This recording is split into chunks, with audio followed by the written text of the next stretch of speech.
Hi, everyone. I think we'll go ahead and get started. Thank you for joining us on today's webinar, where we will be introducing you to the Climate Bonds Forestry criteria developed for the Climate Bonds Standard and Certification Scheme. Before we begin, I'd like to first go over some basic housekeeping. This webinar will run for 1 hour. We will have a dedicated Q&A session at the end of the presentation.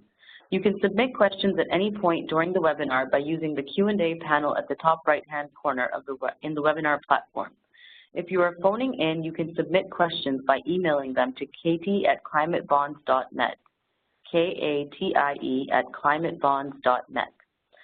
This webinar is being recorded and will be made available to participants of the webinar and on your YouTube channel shortly. Dr. Christine Negra, Sergio Carvalho, Katie House, and myself, Ujala Kader, will talk you through the forestry criteria today.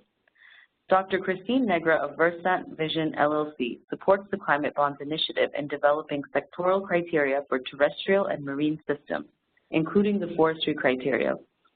As a soil chemist with over 20 years of experience as an extension agent, a researcher, and a program director, she collaborates with development, research, and finance organizations on multidisciplinary initiatives that link science to policy and markets.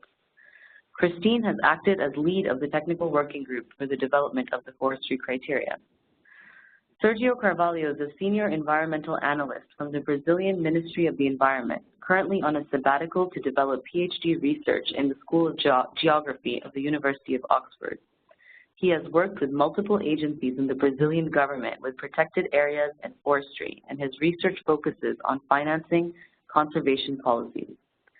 Sergio has lent his expertise to Climate Bonds to participate in the Forestry TWG. Katie House is a senior research analyst at Climate Bonds Initiative. She has coordinated the technical and industry working groups over the last year or so to develop the forestry criteria and is now leading the promotion of the criteria through public consultation to gather as much feedback as possible. I'm Ujala Kader, and my role at Climate Bonds is Climate Standards Manager, which means I oversee all the sector criteria development we do, including forestry, bioenergy, water, buildings, renewable energy, and transport, among others. Christine, Sergio, and Katie will each walk you through certain parts of the forestry criteria and their development. But first, let me explain about the Climate Bonds Initiative and the Climate Bonds Standard. CBI is an investor-focused nonprofit that aims to mobilize the debt capital markets for climate solutions. We have three main areas of work. First is our policy and market engagement work, whereby we advise and guide governments on sustainable finance, particularly assisting emerging markets to grow the green bond market. We also support innovations within the green bond market, including securitization, covered bonds, and Islamic finance. Another area of CBI's work is focused on the collection and analysis of data. We have a green bonds database that feeds into key indices including S&P and DJI. We also produce an annual State of the Market report, which provides an in-depth analysis of climate-aligned and labeled green bond markets. The report quantifies all bonds where proceeds are being used to finance low-carbon and climate-resilient infrastructure. Regional reports and reports focused on specific sectors are also periodically published by the markets team at CBI. Finally, we have our climate standards work stream, which is where Katie and I work. The standards and certifications work is aimed at providing credibility to the green bond market by providing standardized definitions and assurance mechanisms that can provide investors confidence on the credentials of the bonds that are labeled green. So the green bond market first kicked off in 2007 with a AAA rated issuance from the European Investment Bank and the World Bank. The wider bond market started to react after the first USD 1 million green bonds sold within an hour of issue by IFC in 2013. This momentum has continued, and the green bond market has seen strong growth, with the market really starting to take off. In 2014, $37 billion were issued, which was over 3 times the issuance in 2013. And by 2017, issuance was almost $157 billion, with over 1,500 green bond issuances across 37 countries. Projections for 2018 are estimating issuance of up to 250 and 300 billion. Apart from the promising growth in the market as a whole, we're seeing diversification in issuers. There has been an increase in issuance from sovereign and sub-sovereign entities, with France breaking records with a 9.7 billion euro deal, and Nigeria also becoming the first African nation to issue a sovereign bond. Emerging markets are also showing signs of growth, with China, China and India leading in that market.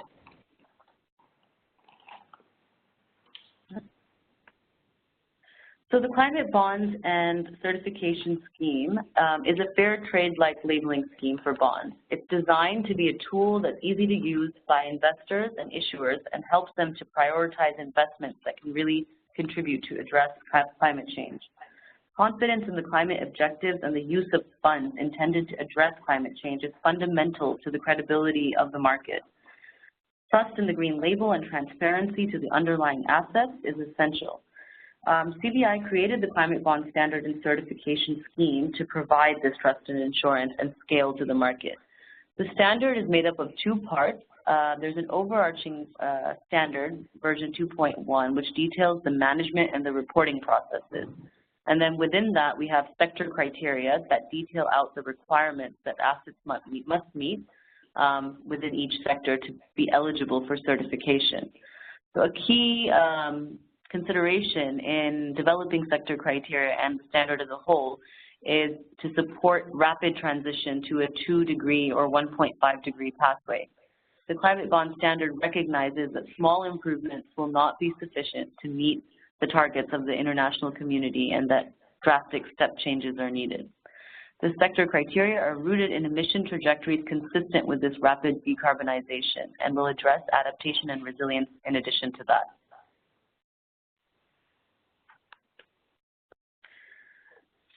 So the process for getting a climate bond certified is relatively straightforward. It's a 5-step process.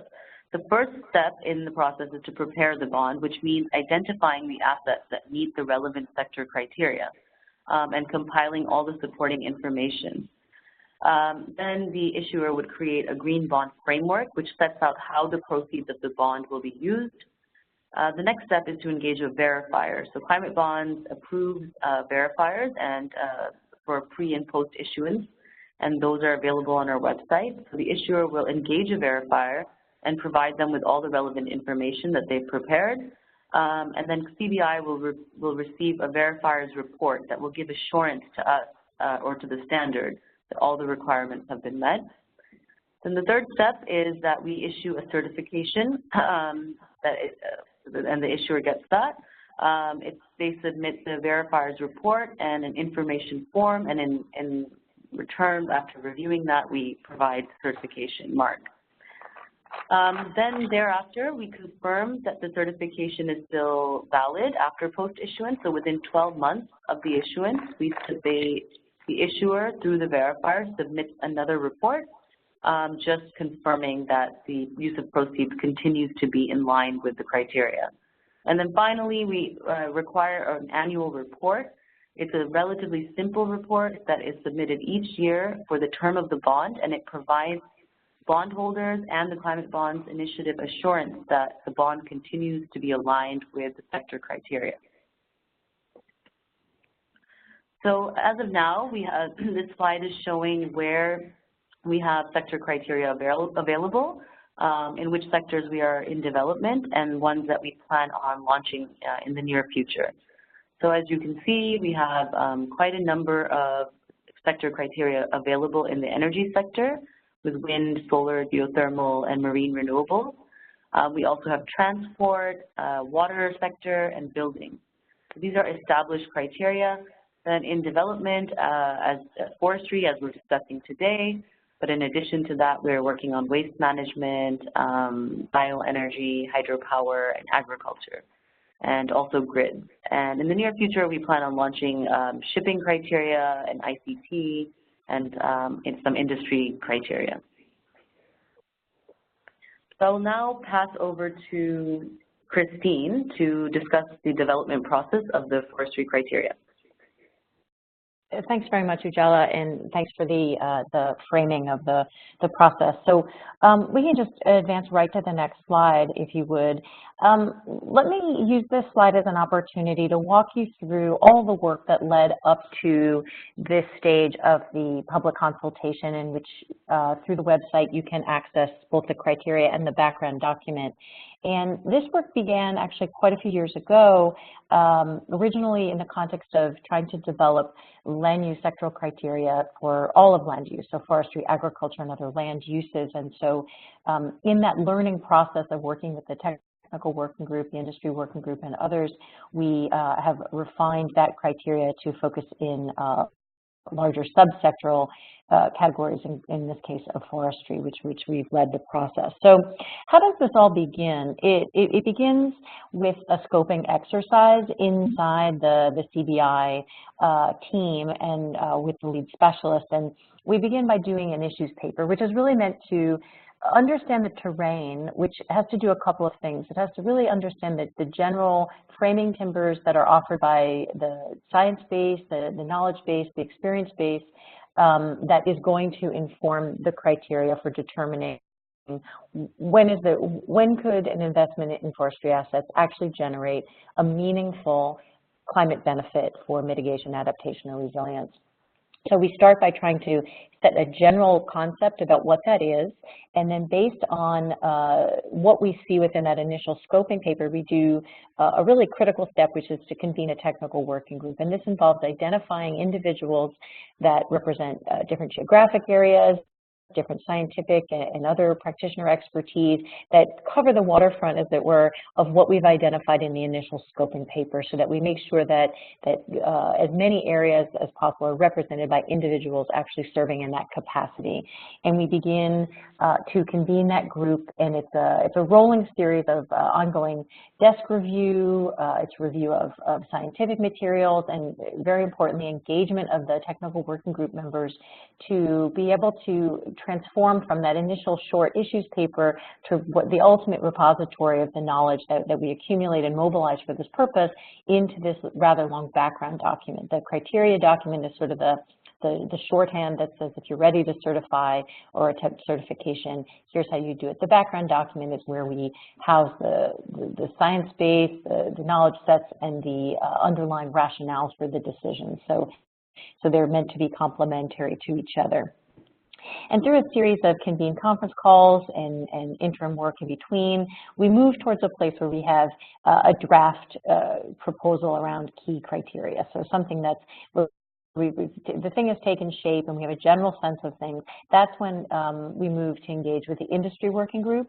And this is a set of individuals who represent potential issuers, others in the financial space, those who really would be understanding the bond markets and the potential types of issuances that would be most likely, what type of form and shape they would take, so that they can look at what the technical working group has put together and cross-check it to make sure it passes the sniff test, make sure it's something that's really relevant and digestible, and they provide feedback to the technical group, who then spends more time, revisits and reframes, and really sort of, it's a very iterative process, and we chase down final details. And then when we've satisfied ourselves that both the technical working group and the industry working group are content with the sectoral criteria as they're drafted, then they move to this place of the public consultation where we are today. And we're coming close, I think, to the end of that public consultation period, and we'll take on board all of the inputs that come. We'll do yet another iterative revision of the criteria and the background document in response to those, and then bring that to the standards board for approval, who, once they approve, then it can be published and released to the market, and issuers can potentially certify against it. Next slide, please. Great. And just to give you a sense of who's been contributing to this process, you see on the left the technical working group, and you do see that there's a diversity of affiliations there. And I do emphasize that this is a forestry technical working group that actually is a building on work done by a broader land use group that had been convened for several years and doing work across forestry, agriculture, and other land use. And similarly with the forestry industry working group, that these are individuals who are selected because they had a good vantage collectively to understand the impact and the utility of the criteria for the sector. Next slide, please. Great. So as I mentioned, this is building on land use criteria, and so going forward, there are we've moved forward first with the forestry criteria, as you see today. There are other components of that more holistic land use work that are moving forward at different paces and through different subsectoral technical working groups, and the work on these will continue. And agriculture has started to reconvene and pick up where it left off, and will continue further. And just as a side comment, I think it's been really quite interesting to be working with CDI through this process in recent years, because having begun with their sectoral criteria in renewable energy, solar and wind, low carbon buildings, low carbon transport, and then taking up water, marine, and land use issues. And really, I think they've been quite rigorous in trying to bring these very different, very heterogeneous sectors into this larger frame of the overall CBI standard. And I think we've learned a lot along the way, and I think that's contributed to the larger conversation about how to do sustainable investing in the land sector. So very much looking forward to the questions and comments from the webinar participants, and I'll hand it back to you, Ujala. Well, thanks, Christine. I'll now pass to Sergio to talk about the forestry criteria, the principles, and scope. Sergio, over to you. All right. Good morning, everyone. Thanks, Katie, for being on. Thanks, everyone. I'll try to quickly go through the principles and scope of the forestry criteria. So first, a brief introduction of why we need the forestry criteria. Basically, it's easy to acknowledge that the forestry sector plays a critical role in the global carbon cycle, and forests have the potential to be large carbon sinks if they're managed in the right way. So the sector offers opportunities for both GHG emission reductions and carbon sequestration, and this is where the criteria comes into play. So basically, the technical working group worked on the criteria to guarantee that any forestry project that is certified does not lead to deforestation, forest degradation, and land use change, since these are the activities linked to forestry that can potentially lead to GHG emissions. The idea is that the projects will aid in limiting global warming, the certified projects will aid in limiting global warming to well below 2 degrees Celsius, and they will deliver that through the potential large-scale capture and storage of carbon in vegetation and soil. Not only these elements, but the way the criteria was set up, we structured requirements to avoid conflict with both social and other environmental global targets. So, in essence, the forestry criteria ensures that assets and projects that are compliant with are always compliant with limiting warming to 2 degrees Celsius and a climate resilient. Next, please. So the scope of the forestry criteria. So forestry is divided in the forestry criteria in 6 assets: plantation, sustainable forest management, harvest of non-timber forest projects, forest conservation and restoration, other land conservation and restoration, and supporting infrastructure and supply chain. You will see details of this further on with in the webinar. These assets are always evaluated under mitigation requirements and resilience requirements. These are conditional to certification, and there's a hierarchy. First, they have to pass the mitigation requirement, then they have to pass the resilience requirements. These requirements apply to all asset classes. However, they will vary in its details and in how they apply for each of these assets, as you see in the next slide. So, the overarching principles of the forest criteria are divided, as I said, in the mitigation component and the resilience component. and basically they focus on two big groups of requirements. First one for mitigation is that no natural landscape is converted, and this guarantees that there will be clear limits to prevent projects from converting any type of natural ecosystem, and puts the projects in a track of either maintaining carbon levels or improving carbon storage in natural ecosystems, or manage forest ecosystems, compared to business as usual practices. The no natural landscape conversion, as you see, doesn't apply across all assets. The second group is forest and other habitats, subgroup and mitigations. Forest and other habitats, carbon stocks and general health is maintained through good management practices, and this links back to the evaluation of the management plan that is provided for each of these projects. The resilience component, in turn, focuses on the impact that climate change may cause to resilience of the forest, land, or surrounding ecosystems are understood and mitigated, so it extends a bit beyond the project, and that forests or other habitats are managed in line with maintaining resilience.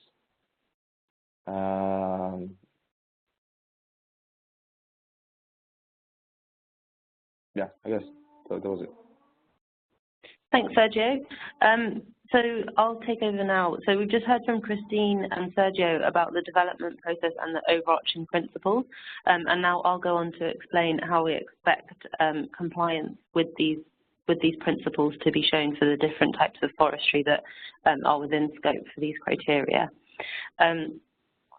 So Sergio has already explained that the forestry criteria are broadly split into two sections, and that's the mitigation component and the resilience component. As he said, all bonds must comply with both.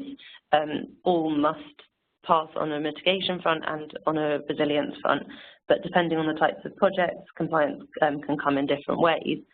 So all of this is in a lot more detail in the background document and the criteria document, both of which can be found on our website. But we'll do an overview of this here, and look forward to hearing your questions on it. But I would also encourage everyone to have a look at the background document and the criteria document for the full detail. So to begin with, for a lot of projects, and especially on the commercial forestry side, compliance hinges quite heavily on whether a project is FSC or PEFC certified. One of the reasons that we've done this is, in general, when we're developing sector criteria, we try and leverage things that are already existing in the market and in that sector, and as much as possible, we try and use these tools as a proxy to help us grant certification. So when we presented that's a general way of working to the forestry technical working group, their recommendation was for the forestry criteria, excuse me, to leverage FSC or FSC and PEFC certification. So Sergio presented that one of the key bits of the mitigation component is no natural landscape conversion.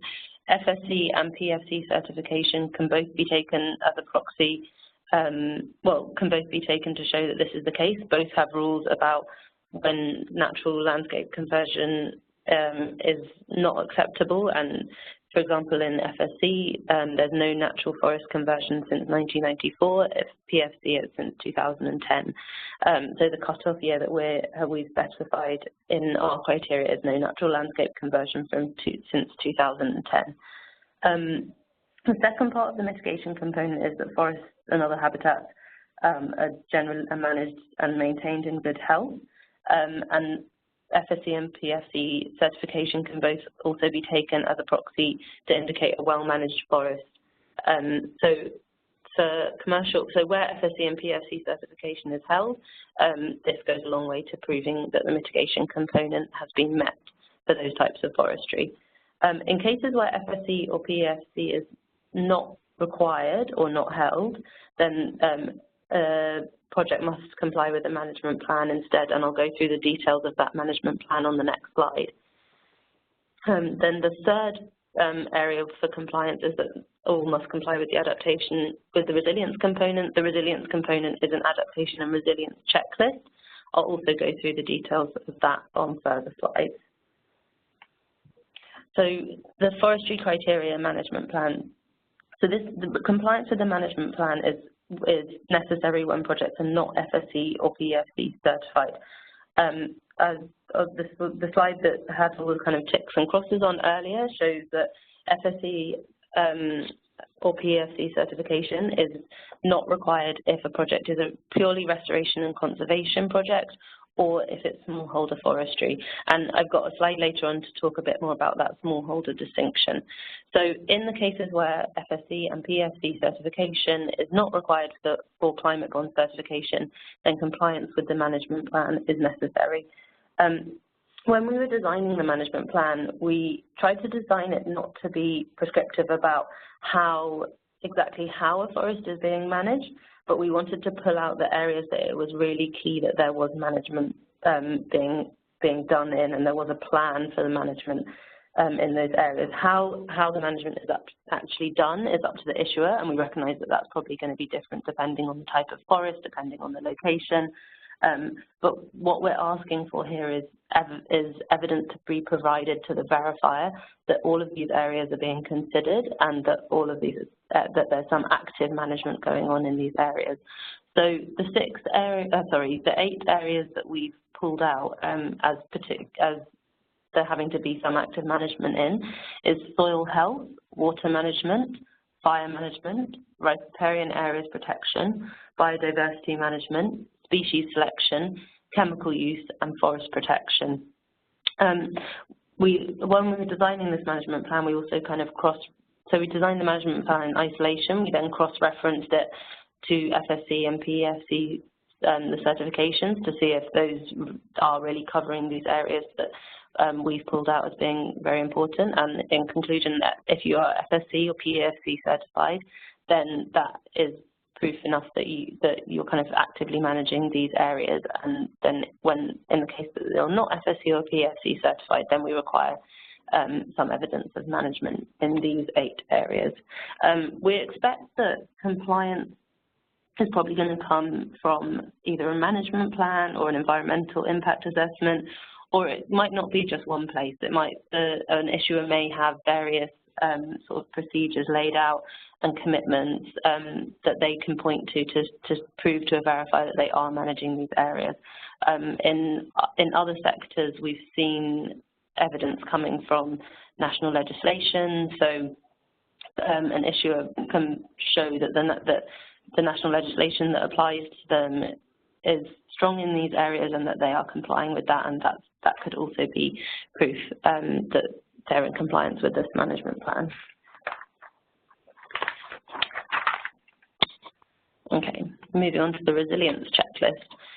So the aim of the resilience checklist is, the reason that we have the resilience checklist included in the forestry criteria is to ensure that projects and assets can withstand the level of climate change that is likely to happen in the area that they're located.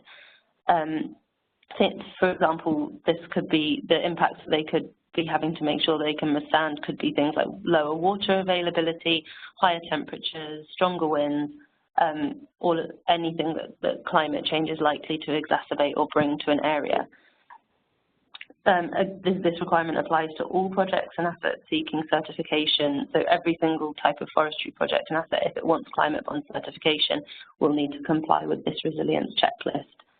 It's, again, similarly to the management plan, it's process-oriented rather than prescriptive about exactly what an issuer must do. So we're trying to lay out the process that we want the issuer to have been through rather than saying exactly you must comply with this exact kind of procedure. It's more about have you gone through this process and what's the outputs that you've done. So the requirements of the resilience checklist are sort of 3 steps. The first is that future climate change related risks and vulnerabilities have been evaluated. And again, in the criteria document, this is in more detail, but for the purposes of getting it onto a slide, I've summarised it here, but this is really the overview of what the resilience checklist contains.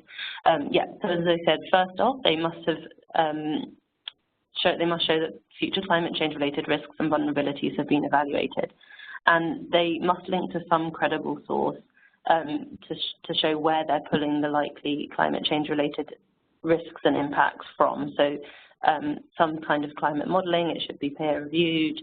They need to give us the source of where they're getting their information so that we can kind of check, or so the verifier can get an idea of how trustworthy it is, how valid the conclusions they're pulling from that is. The second part of the resilience checklist is that following from the risks and vulnerabilities identified, a plan has been designed and implemented to mitigate or adapt to these climate risks and to improve the resilience of the asset. And then the third part of the resilience checklist is that there's a plan to annually reevaluate the risks that climate change poses to the assets.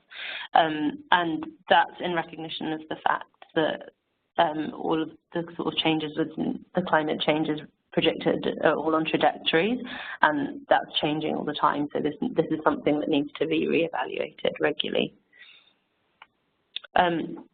This diagram here is just to give an idea of the kind of the kind of decision-making process that the verifier has to go through to determine whether the resilience checklist has been complied with. So the first question the verifier has to ask is, has an assessment been done to identify whether future climate change will present risks to the assets? We've kind of identified that three things could have happened here. Firstly, the issuer could have assessed the climate change impacts and no risks have been identified. They could have assessed the impacts and risks have been identified, or they might not have assessed risks at all. If they haven't assessed the risks, then the project cannot be climate bond certified. If they've assessed the risks and there are risks to the asset, then we want to see that a plan is in place to address and mitigate those risks. If they've assessed the likely climate change impacts and no risks are identified, then all we're asking to see is that periodic reevaluation of the climate change model is happening. So if you go through all those steps, then that's a pass on the resilience checklist.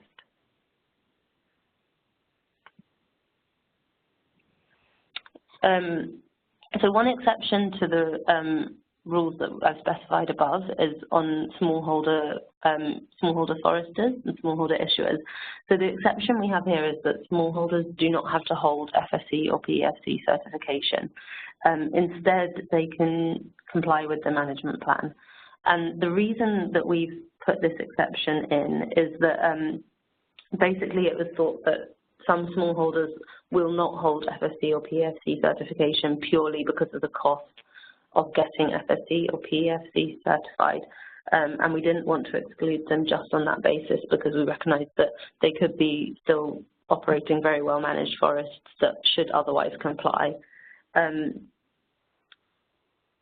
So the smallholders would have to comply with the management plan rather than be FSC or PEFC certified. Of course, if a smallholder is FSC or PEFC certified, then we'll still recognise that as compliance with the mitigation component of the criteria.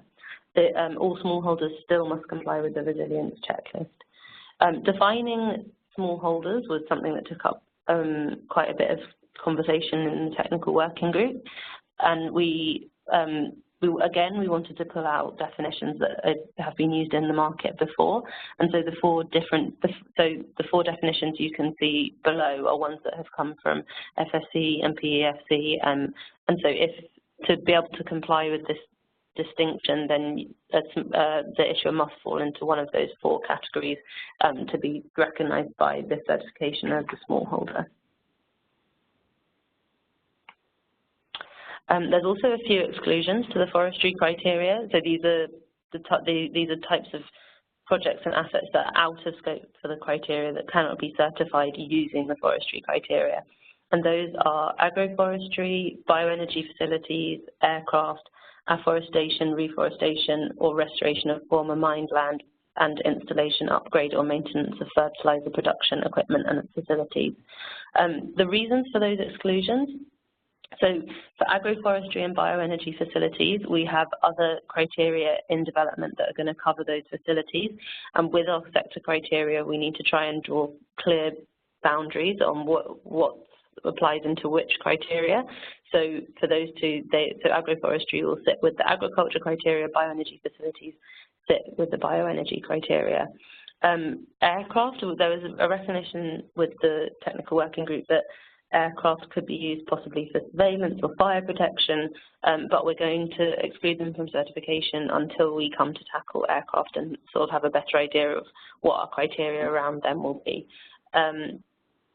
Similarly, for afforestation, reforestation of former mined land, that was just something that we realised that there can be like quite a lot of toxic cleanup in those kinds of lands, and these criteria just are not designed to control for that.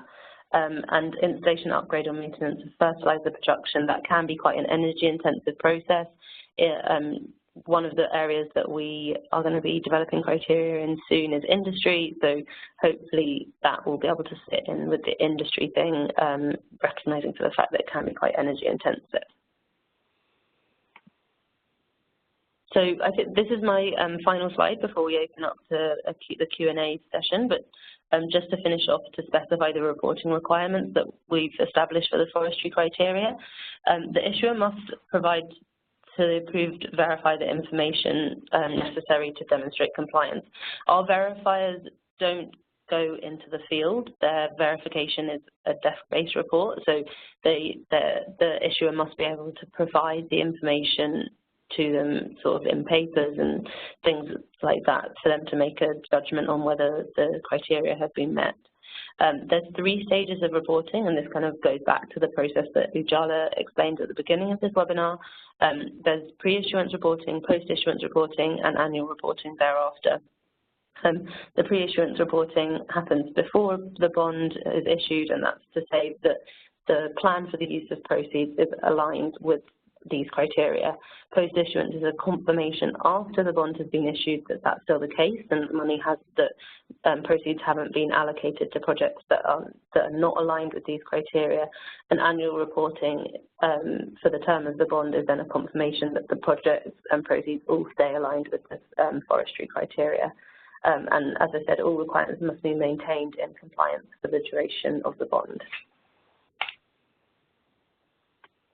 So that brings us to the end of the presentation. We're now going to open up for questions, and we've already had a couple coming in, but just as a reminder, to submit a question, use the Q&A panel at the top right-hand corner in the webinar platform, and then you can type your question in there.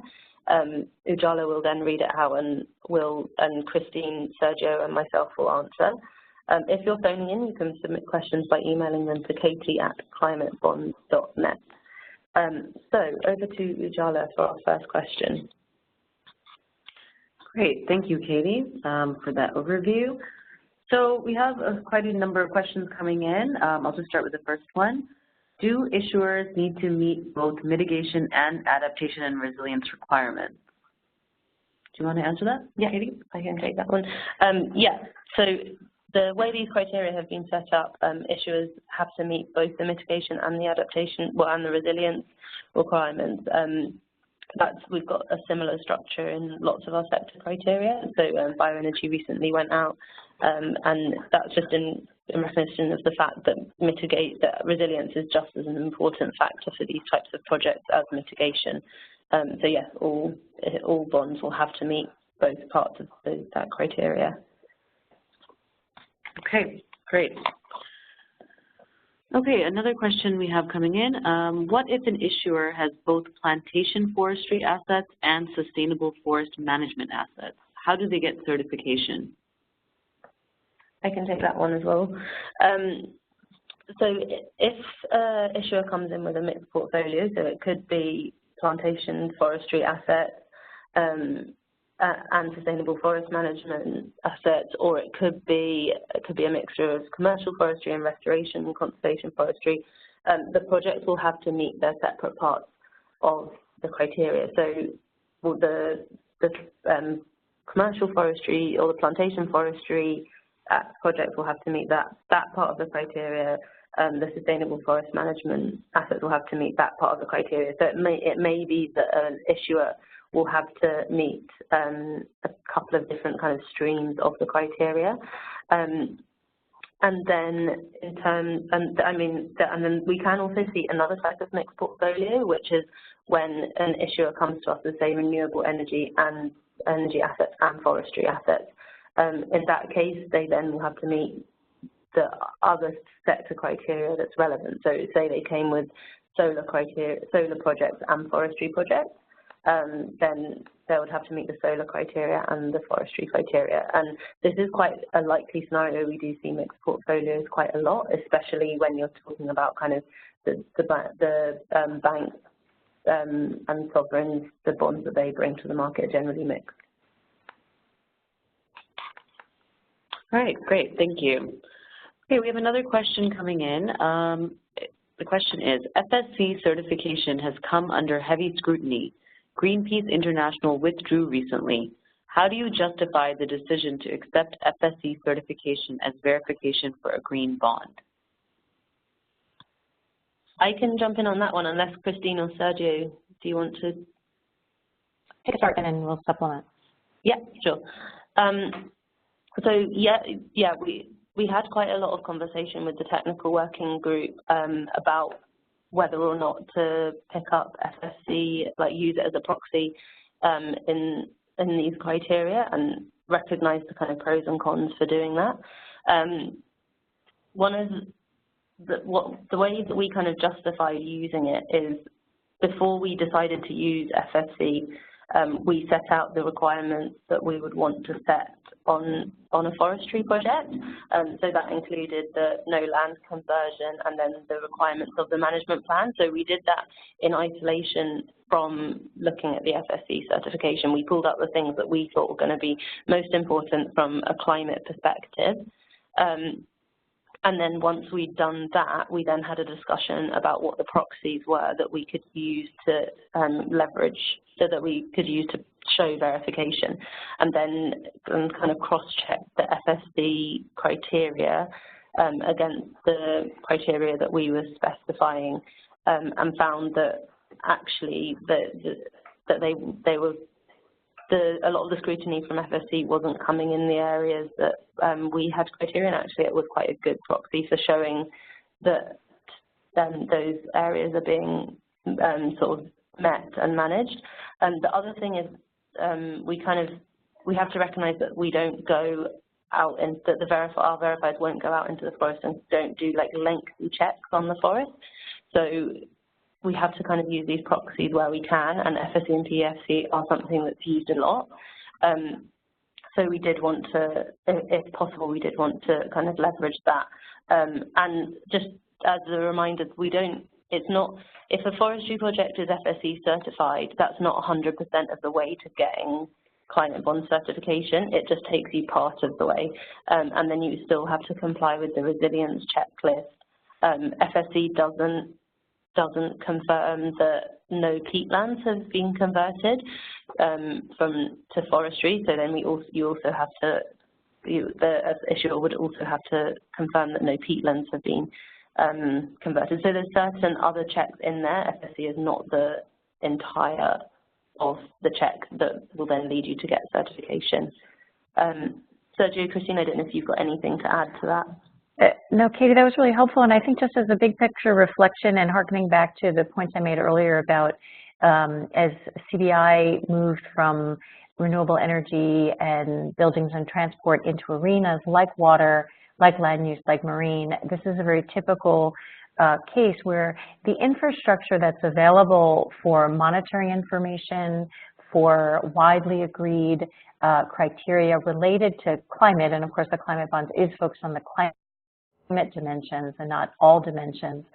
So its value proposition in the market is to allow purchasers of certified bonds to know what they are and are not purchasing, through this transparent process. So I think in terms of starting, as I mentioned, from our issues paper and sort of a world of the perfect, and then laying out what the science would tell us we would ideally have, we then have to look pragmatically at the expectations from the industry and sort of find that middle way between having a certification process that would fall into a few pitfalls. One, obviously, we're very keen to avoid is greenwashing, so that you have a certification on something that isn't truly making a contribution to climate mitigation, adaptation, and resilience. And that's a very significant problem we were very conscious to avoid in designing the criteria.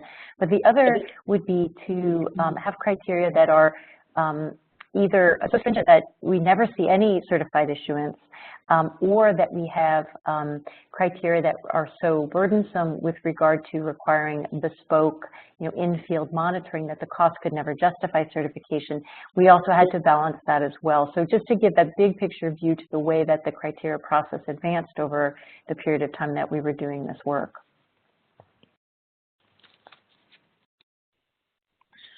Great, thanks, Christine, for that clarification. Okay, another question. System or process criteria are missing completely, i.e. on how a certification scheme works in general. Auditing, dispute resolution system, transparency, consequences for non-compliance, etc. Apart from page 69 on the background document, why are those process criteria not better acknowledged? So Katie is going to answer that question.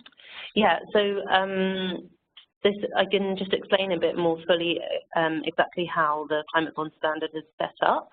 So we have the climate bond parent standard. I think Ujala did mention this, but it was just we only spoke about it briefly. So we have the parent standard, which is currently V2.1. It's going to be superseded soon by V3. That applies to every single bond that wants to get climate bond certified, no matter what sector it's coming from. So the renewable energy bonds have to comply with the climate bond standard V2.1. The forestry bonds will have to as well. Any sector that we see a certification from has to comply with that. And in that part of the standard, that's where these things are laid out. So auditing, dispute resolution, conflict, non-compliance, etc. That's all in that parent standard. The sector criteria then specify exactly what needs to be met depending on the sector the bond is coming from. What will happen is when we see a forestry issuer come for certification, they must comply with the climate bond standard overarching, which is that's got the kind of things about the green bond framework, the sort of use of proceeds and like exactly how you're tagging your proceeds and the things that are not sector specific, and then they will have to comply with the forestry specific criteria as well. So I hope that answers the question. But yeah, basically there's these two parts to the criteria, and we try not to duplicate too much, otherwise it gets quite a long read basically. So where the stuff in the climate bond standard sits, that stays in that separate document, which it's all available on the website. If you go to climatebonds.net/standards, that's all that information is there. Great. Just another, I think this question is quite related to that, so maybe you can just finish up with this one. The question is, will activities be verified by third parties to ensure reported results are correct? Yes. Yeah, so the way the certification works, Climate Bonds Initiative have a list of approved verifiers, and those are the organizations that can provide the assurance statement that a bond meets the climate bond standard. I think we've got about 30 verifiers on our list at the moment, and it's a mixture of organizations. So all of the big audit firms, so like PwC, KPMG, EY, Deloitte, they're all climate bonds approved verifiers. You then have more specialist organisations such as Sustainalytics, Oakham, the ones, and also DMVGL. There's quite a number on there, and they work across the globe and across all the sectors. And so the issuer provides them with the information. They check the information and give an assurance statement that the bond meets the criteria. That statement of assurance then comes to the Climate Bonds Initiative, and based on that, we then award certification. So yeah, it's a third-party verification structure. Great, thank you, Katie. Okay, I have a few more coming in. Okay, the question is, it is striking that the cutoff date is set to 2010, and from the background document, it is quite clear. Oh, sorry, let me go back. So the cutoff date for conversion is set to 2010, and from the background document, it is quite clear that one argument for this was to make sure PEFC also meets this criterion. Is this a good reasoning? Sergio or Christine, do either of you want to jump in on that one? Otherwise, I can. Let me let Sergio. I think he was most active in that particular discussion. Yeah, the cutoff date was a rather long discussion in the technical working group, and the date of 2010 was set up in so as the criteria would align with what we understood to be like recent engagements and discussions and FSC itself on updating the zone cutoff date, and aligning the criteria with climate agreements under the UNFCCC. So, like a quick explanation of why the cutoff date was set up to 2010 is this. So this also aligns. It's not simply a cutoff date. The way we designed the criteria was to allow the criteria to focus on natural landscape conversion and not only on forested landscape. So we try to make the criteria more stringent to avoid the discussion of forested and non-forested land, and align the criteria with the climate the global climate agenda.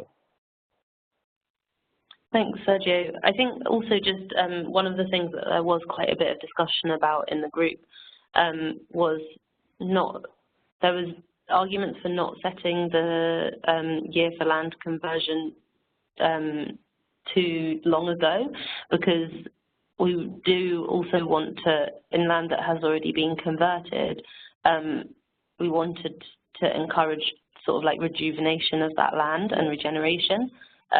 And so we definitely had a lot of conversation about where the kind of balancing year was for that. So the argument about PEFC did feed into it, but it was also kind of like, well, where do we set that? That's also then going to encourage these lands that have already been converted to be improved, and for their health to be improved, and their sort of like sequestration to get better. Yeah.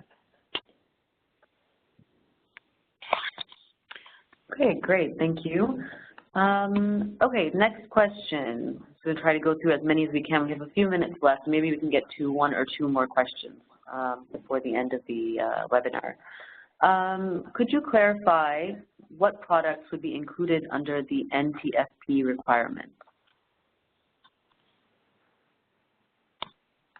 Yeah, so that's basically anything that's non-timber forest products that are collected within the forest. I don't think we've given like a exhaustive list of all the things that could be, but so the distinction is if agroforestry is happening, then that's not going to be under these criteria. But if it's just the collection of non-timber forest products from within a forest, then that's going to be certifiable.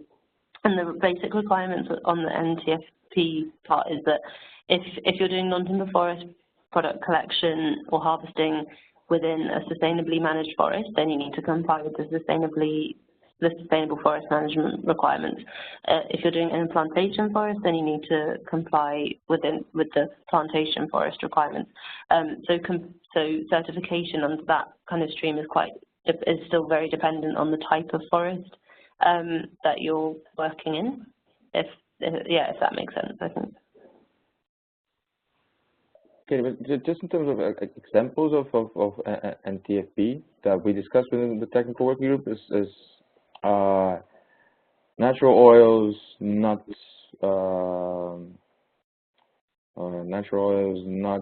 roots, anything that is managed and extracted as forestry that is non-timber. That doesn't overlap with agroforestry.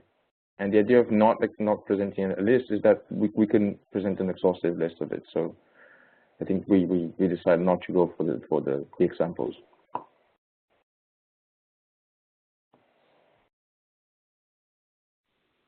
Yeah, thank you, Sergio. So I think that brings us to the close of this webinar.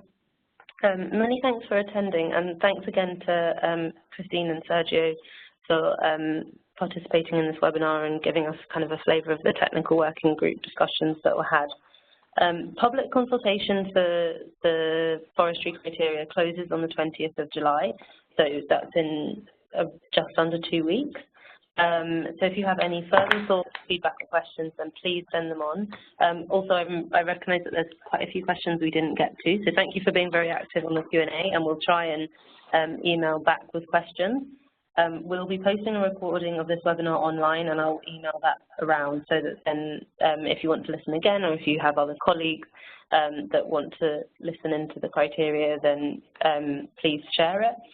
We also have another webinar on the 11th of July that we're doing in conjunction with the Landscape Finance Lab that's hosted by WWF. So I'll include a link to that in the email, in this kind of summary email. So if you want to join in again, or if you know anyone else that would be interested to hear, that one's going to be not quite so specific on the forestry criteria, but we will talk about the overview. It'll be a bit more general about forestry and green bonds and how that can all work together. But yeah, thank you very much for joining this webinar, and look forward to hearing any further feedback you have. Goodbye.